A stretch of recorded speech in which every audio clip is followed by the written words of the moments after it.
Halo semua, perkenalkan, namaku Kalisa Nabila dengan NIM terakhir 150 dari kelas 1E. Dibuatnya video ini untuk memenuhi ujian tengah semester mata kuliah Sistem Politik Indonesia. Nah, topik yang akan dibahas pada video ini yaitu terkait bagaimana keadaan atau analisa lebih lanjut terkait sistem politik di Indonesia pasca pemilihan presiden tahun 2024. Diputus melanggar kode etik dalam kontestasi Pilpres 2024. Sang Hakim Ketua Anwar Usman pun dicopot dari jabatannya karena bersalah melanggar kode etik. Dertivot Bafitri, Zainal dan Ansari pun terus membombardir dengan dugaan kecurangan lain, mulai dari penggunaan instrumen negara, ketidaknetralan ASN dan pejabat, baik di lingkungan kabinet hingga di tingkat desa, hingga penggunaan bantuan sosial oleh presiden yang diduga bertujuan meningkatkan elektabilitas Prabowo Gibran. Kontroversi membersamai dan juga mewarnai dalam terselenggaranya pemilihan presiden di tahun 2024. Ada beberapa narasi yang mengkhawatirkan dan juga diperdebatkan di tengah-tengah terselenggaranya pemilihan presiden tahun ini. Yakni ada video yang beredar di media massa yang mengklaim bahwa Komisi Pemilihan Umum atau KPU telah mempersiapkan hasil pemilihan 2024 yang memicu kekhawatiran tentang integritas proses pemilihan. Namun, Ketua Komisi Pemilihan Umum Hasyim Asy'ari menjelaskan bahwa klaim tersebut tidak mendasar dan bahwa proses pemilihan masih berlangsung dengan pemilihan sebenarnya yang dijadwalkan pada Februari 2024. Narasi terkait seleksi calon untuk pemilihan Presiden 2024 juga menjadi subjek kontroversial. Komisi Pemilihan Umum telah dikritik karena pengelolaannya terhadap proses seleksi calon. Dengan beberapa orang mengklaim bahwa proses tersebut telah dipengaruhi oleh kepentingan politik dan tidak transparan. Pemilihan Gibran Rakabuming Raka sebagai calon wakil dari Prabowo Subianto telah menjadi kontroversi dengan beberapa orang menanyakan kelayakannya karena usianya. Dampak terhadap demokrasi yang disebabkan oleh pemilihan presiden 2024 ini telah dilihat sebagai ancaman potensial terhadap demokrasi di Indonesia. Sistem demokrasi negara tersebut telah menghadapi tantangan di masa lalu, termasuk dominasi dinasti politik dan pengaruh jaringan patronase. Pemilihan telah dilihat sebagai ujian terhadap institusi demokrasi negara dan kemampuan warga negara untuk membuat pilihan yang informatif. Sebagai negara demokrasi, pemilihan presiden merupakan salah satu momen penting di mana akan melibatkan partisipasi masyarakat secara aktif dalam memilih pemimpin untuk masa jabatan tertentu. Nah, di dalam pemilihan presiden ini terdapat proses-proses yang akan dilalui baik oleh calon presiden maupun kita sebagai masyarakat, yaitu adanya kampanye politik, debat, dan juga pemungutan suara.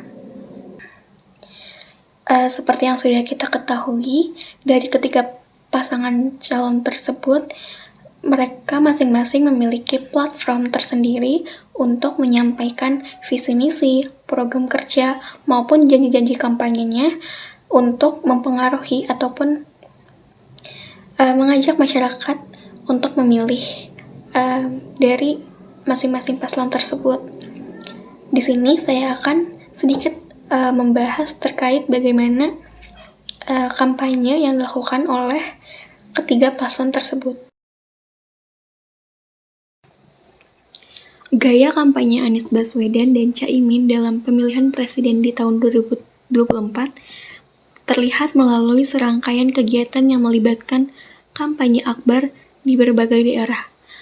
Mereka melakukan kampanye di tempat-tempat strategis seperti Jakarta International Stadium atau yang disingkat JIS dengan biaya sewa mencapai 2 miliar rupiah. Anies dan Caimin juga membagi tugas, di mana Anies akan melakukan kampanye di Yogyakarta, sedangkan Caimin melakukan kampanye di Bogor, yang menunjukkan upaya untuk menjangkau konstituen di wilayah yang berbeda. Anies dan Caimin juga memperlihatkan interaksi yang akrab dan solidaritas di atas panggung, seperti bersalaman dan juga berpelukan, yang menunjukkan kesatuan dan kerjasama antara keduanya dalam upaya memenangkan Pilpres 2024. Strategi kampanye yang mereka terapkan mencakup penyebaran di berbagai wilayah untuk menjangkau lebih banyak konstituen dan memaksimalkan peluang untuk meraih suara di sejumlah daerah dengan tema Kumpul Akbar Bersatu Berani Berubah. Kampanye Anies dan Caimin mengajak seluruh relawan dan pendukung untuk bersatu dalam mewujudkan perubahan di Indonesia. Salah satu strategi dari kampanye pasangan nomor urut 1 ini juga mereka membuat suatu program bernamakan Desak Anies, di mana mereka akan berbicara atau berkomunikasi secara langsung dengan masyarakat untuk membahas terkait isu-isu yang hangat. Sedangkan di kubu nomor urut 2, pada acara kampanyenya, Prabowo Gibran menyampaikan komitmen untuk melanjutkan program-program pembangunan yang telah dicanangkan oleh presiden-presiden sebelumnya. Ini menunjukkan kesinambungan dalam visi pembangunan negara. Selain itu, Prabowo Gibran juga menekankan pentingnya partisipasi rakyat dalam pemilihan dengan mengajak pendukungnya untuk datang ke tempat pemungutan suara dan mencoblos. Dalam kampanye akbar mereka, Prabowo Gibran juga menyoroti isu-isu sosial seperti kemiskinan dan menegaskan komitmen mereka untuk memerangi kemiskinan dan membawa kemakmuran bagi seluruh rakyat Indonesia. Melalui kampanye ini, Prabowo Gibran berusaha membangun citra sebagai pemimpin yang peduli terhadap kepentingan rakyat dan berkomitmen untuk melanjutkan pembangunan yang telah dilakukan sebelumnya. Ditutup dengan pasangan nomor urut 3 yang tidak berbeda jauh dengan yang sebelumnya. Dalam kampanye akbar Ganjar Mahfud, beliau menekankan pentingnya partisipasi rakyat dalam pemilihan dengan mengajak pendukungnya untuk menggunakan hak pilihnya pada saat hari pemilihan. Selain itu, mereka juga menyoroti isu-isu sosial seperti kemiskinan dan menegaskan komitmen mereka untuk memerangi kemiskinan dan membawa kemakmuran bagi seluruh rakyat Indonesia. Melalui kampanyenya, Ganjar Mahfud berusaha membangun citra pemimpin yang peduli terhadap kepentingan rakyat dan berkomitmen untuk melanjutkan pembangunan yang telah dilakukan sebelumnya. Pengumuman kemenangan pemilihan presiden tahun 2024 telah diumumkan oleh Komisi Pemilihan Umum Republik Indonesia dengan pasangan Prabowo Subianto dan Gibran Rakabuming Raka sebagai pemenang Pilpres 2024. Hasil rekap KPU menunjukkan bahwa Prabowo Gibran memperoleh 96 juta lebih suara, mengalahkan dua pasangan calon lainnya dengan selisih yang cukup jauh. Perolehan suara Prabowo Gibran mencapai sekitar 58% dari total suara sah nasional, dengan mereka unggul di 36 provinsi. Mahkamah Konstitusi telah menolak semua klaim yang diajukan oleh calon-calon presiden Anies Baswedan dan Muhaimin Iskandar serta Ganjar Pranowo dan juga Mahfud MD. Selama sidang mengenai perselisihan Pilpres pada hari Senin, tanggal 22 April, pengadilan tersebut menetapkan tidak berdasarkan hukum secara keseluruhan. Alasan-alasan dibalik penolakan termasuk masalah terkait dengan tidak netralitas dari Komisi Pemilihan Umum dan KPP, serta tuduhan penyalahgunaan kekuasaan oleh Presiden Joko Widodo dalam distribusi bantuan sosial untuk mempengaruhi pemilih. Keputusan pengadilan telah dijawab dengan reaksi campur, dengan beberapa orang mengungkap kekecewaan dan lainnya meminta akhir pada narasi-narasi yang membagi dan hormat terhadap keputusan akhir pengadilan.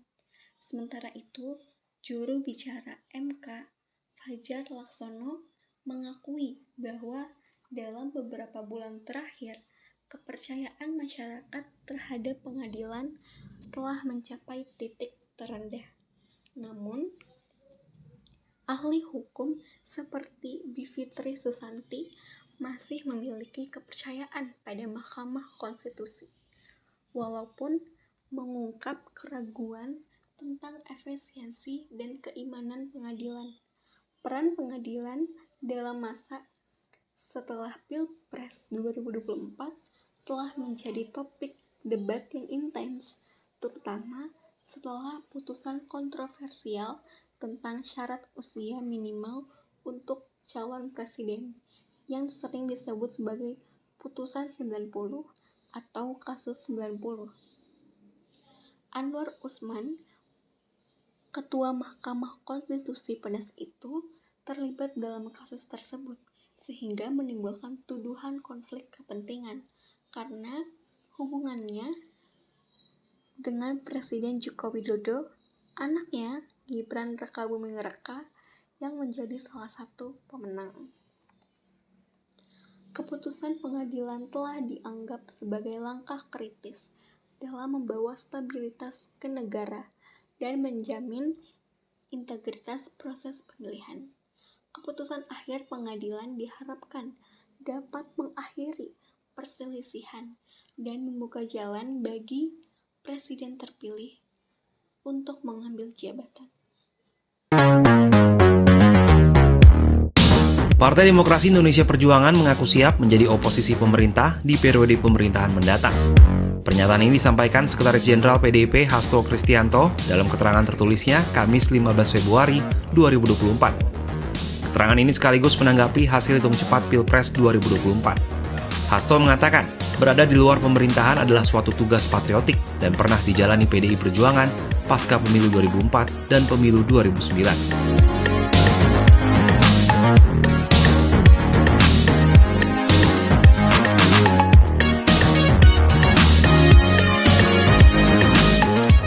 Menurut Hasto, berkaca dari 2 periode pemerintahan Presiden Joko Widodo, kekuasaan yang terpusat memunculkan kemampuan untuk melakukan manipulasi. Ia pun mengatakan, PDIP siap berjuang baik lewat fraksi partai di parlemen maupun di partai secara institusi. Kristianto di hadapan kader di kantor DPP PD Perjuangan di Jalan Diponegoro Menteng, Jakarta Pusat. Meski menghormati putusan MK, Hasto menganggap Mahkamah Konstitusi telah gagal menjalankan fungsinya sebagai benteng konstitusi dan demokrasi. PDIP pun mengaku akan tetap maju memperjuangkan hasil pemilu 2024 melalui Pengadilan Tata Usaha Negara atau PT-UN.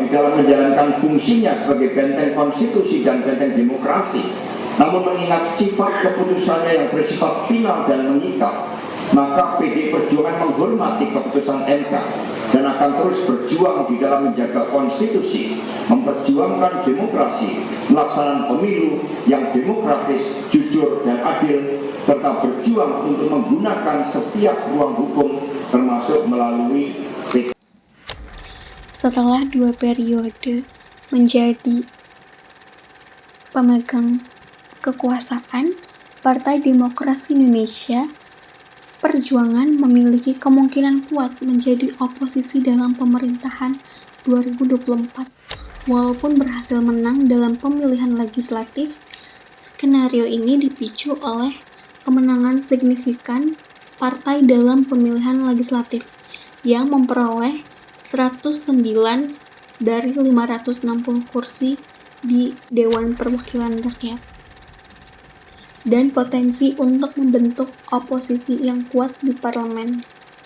Ketua partai, Megawati Soekarnoputri, telah berperan penting dalam kesuksesan partai, dan kepemimpinannya telah dianggap sebagai faktor kunci dalam kemampuan partai untuk menarik sejumlah besar pemilih.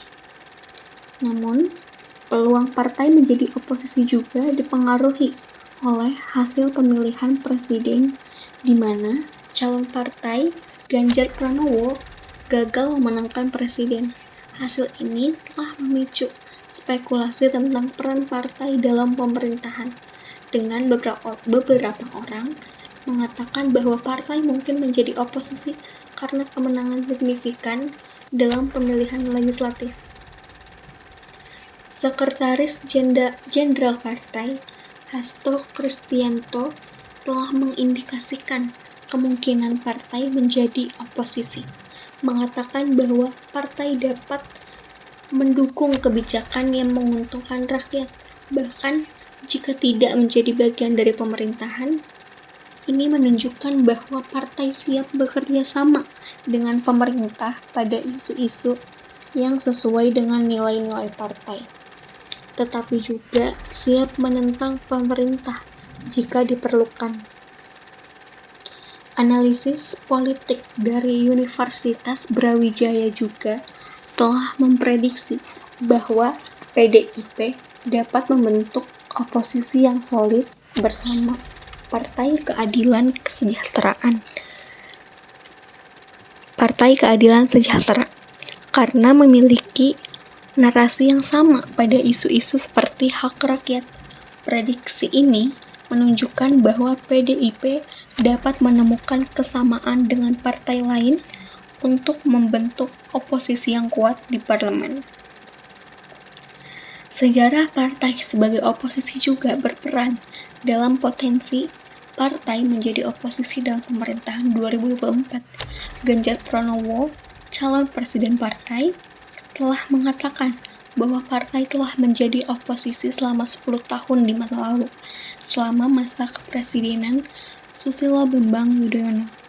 Pengalaman ini dapat memberikan strategi dan pendekatan partai terhadap politik oposisi. Dalam keseluruhan, walaupun kemenangan PDIP dalam pemilihan legislatif telah memberikan dasar yang kuat untuk menjadi oposisi, hasil pemilihan dan stance dari partai mendukung kebijakan yang menguntungkan rakyat akan juga memainkan peran krusial dalam menentukan posisinya terhadap pemerintahan 2024. Komisi Pemilihan Umum menetapkan pasangan calon presiden dan wakil presiden nomor urut 2, Bapak Haji Prabowo Subianto dan Bapak Gibran Rakabuming Raka sebagai pasangan calon presiden dan wakil presiden terpilih periode tahun 2024 sampai dengan tahun 2029 dalam pemilihan umum tahun 2024 dengan perolehan suara sebanyak 96.214.691 suara atau 58